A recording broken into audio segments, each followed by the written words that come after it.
Welcome back.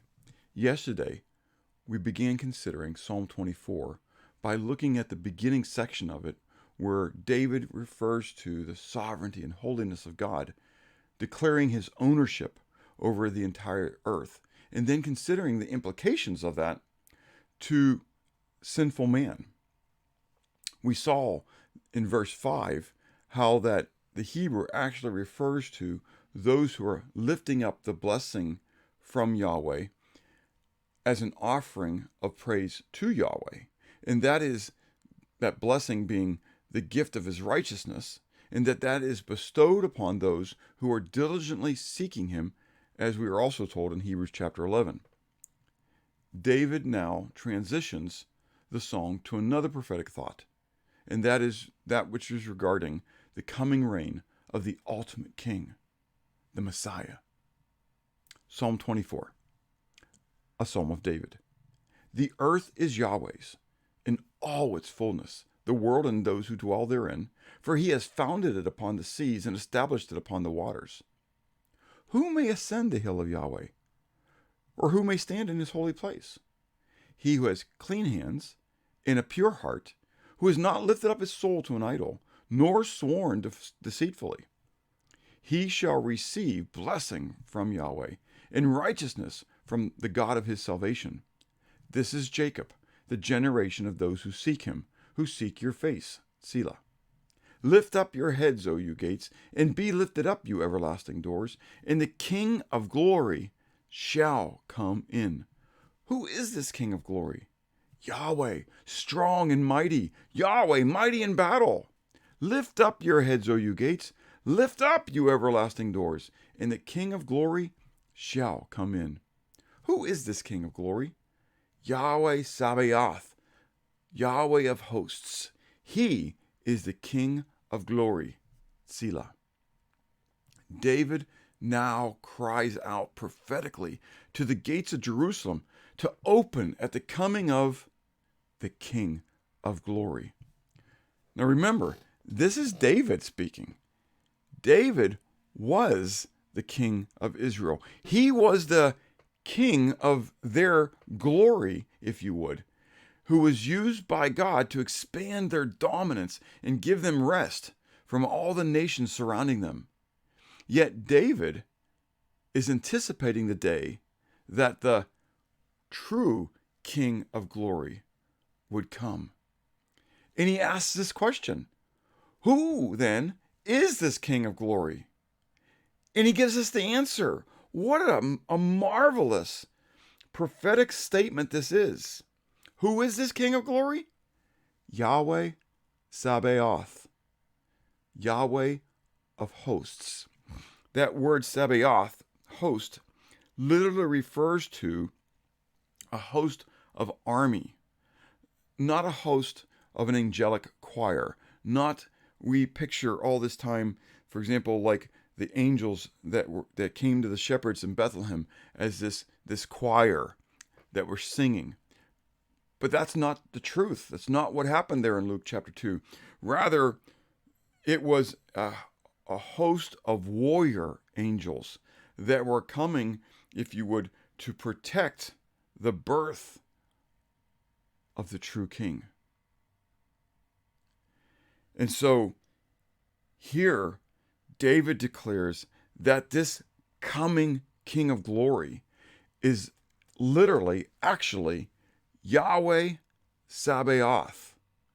Now, God used the prophet Zechariah to also share of his coming into the midst of Israel to reign on the earth as their king.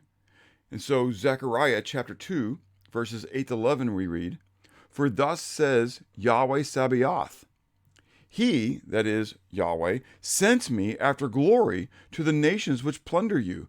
For he who touches you touches the apple of his eye. For surely I will shake my hand against them, and they shall become spoil for their servants.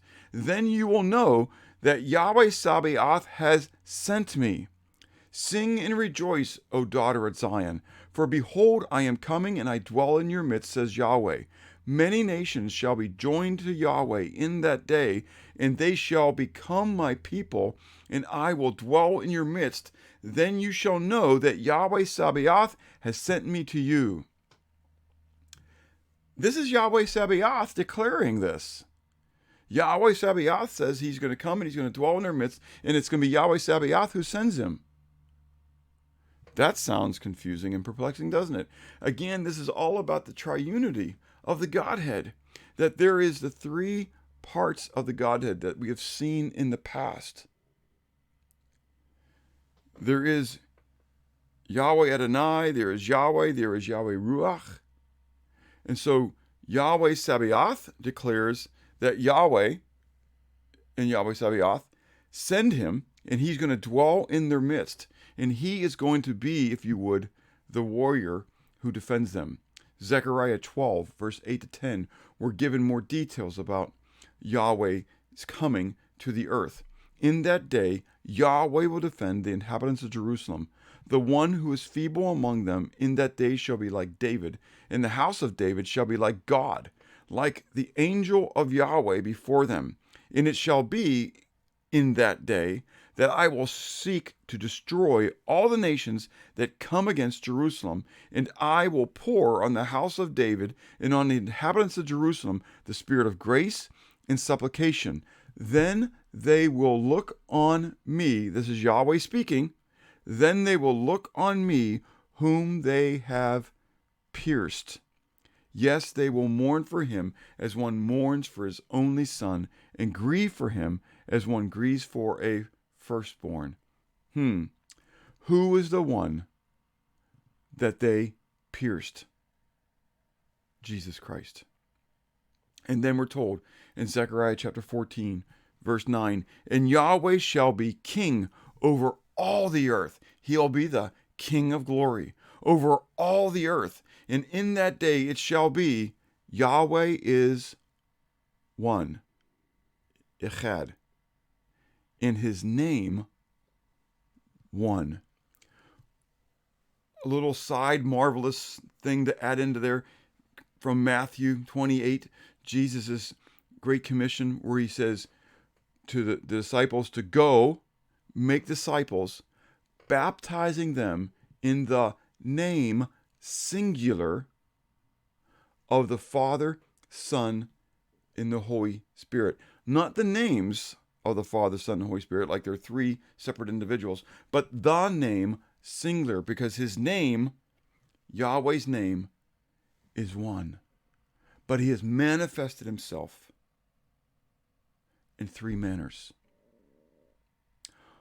What a glorious and awesome look that David has, that this King of glory would come, and he would enter in through the gates of Jerusalem to reign on the earth, and that this King of glory is Yahweh himself,